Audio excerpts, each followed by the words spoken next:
you just go ahead as if you were going to bark it, but instead of taking the loop off of the left needle, you'll keep it on there and pull your yarn to the front.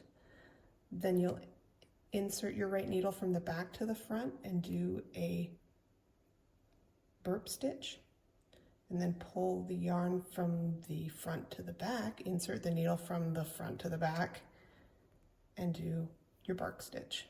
So now you've got 3 stitches in what was 1. So you're doing a double increase there at the edge. You're knitting your Mosel shawl, you might get a little bit confused between the right side and the wrong side. Just a tip, color 1 is always going to have bark stitches up the right side. So you'll do your increases always on the right side, and if you take a look and look for that color 1 ridge of bark stitches, then you'll be able to tell. Whereas the other side on the back, it doesn't have that ridge of bark stitches. It is where you're increasing and starting those upward columns with color 2.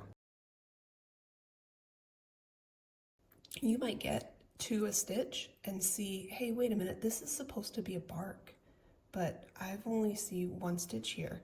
Am I just supposed to knit it?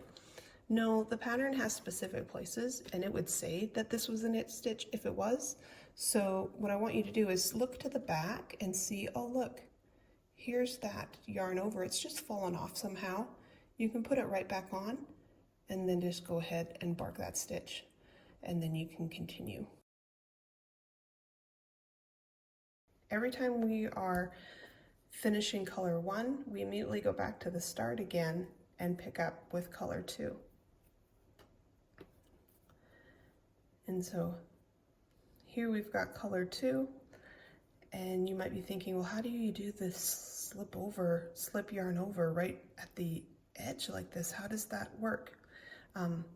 Think of it more as a yarn over slip, and you're going to do your yarn over and then slip your first stitch, and then you're ready to purl your next stitch. And the only difference between the burp and the purl really is that this stitch only has 1 strand to it because it didn't have a chance to have a yarn over with it yet.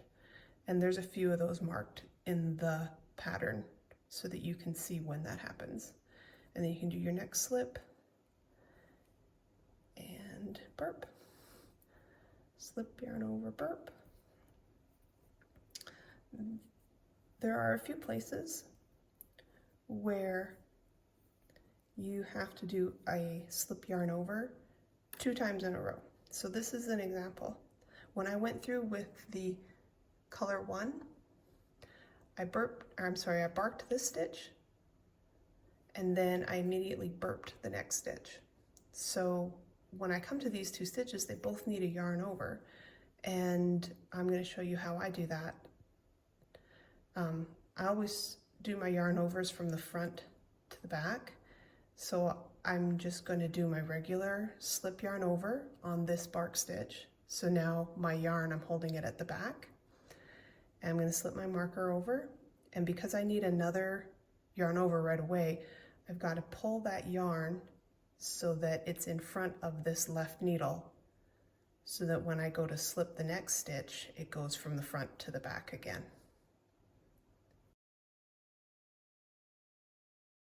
It's really common for that slip yarn over that you did at the end to fall off. So you might pick your work up later and go to work on it, and suddenly, well, what am I supposed to do? So just make sure you're always bringing that yarn back up and over at the end of your work. And then I like to take color 1, and before I start working with it, just lock that slip yarn over stitch down on the edge, and then you can start working.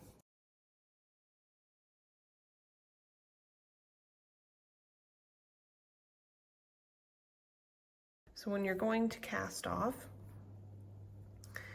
the instructions tell you to come across on a wrong side with color 1 and then start your bind off. So you're just abandoning color 2 on the last row before the bind off. And the pattern is fairly basic, really, if you think about it. You're just barking the stitches that look like they need to be barked, unless you're doing a transition, of course, and burping the stitches that look like they need to be burped. And that's what you're going to do across. So you'll knit the first, burp the next, and then pull that stitch over. And then here we've got another knit stitch, pull the yarn over, and then a burp, pull the yarn over, knit, slip that stitch over, burp. And you'll have many more stitches than I do. This is just my little swatch.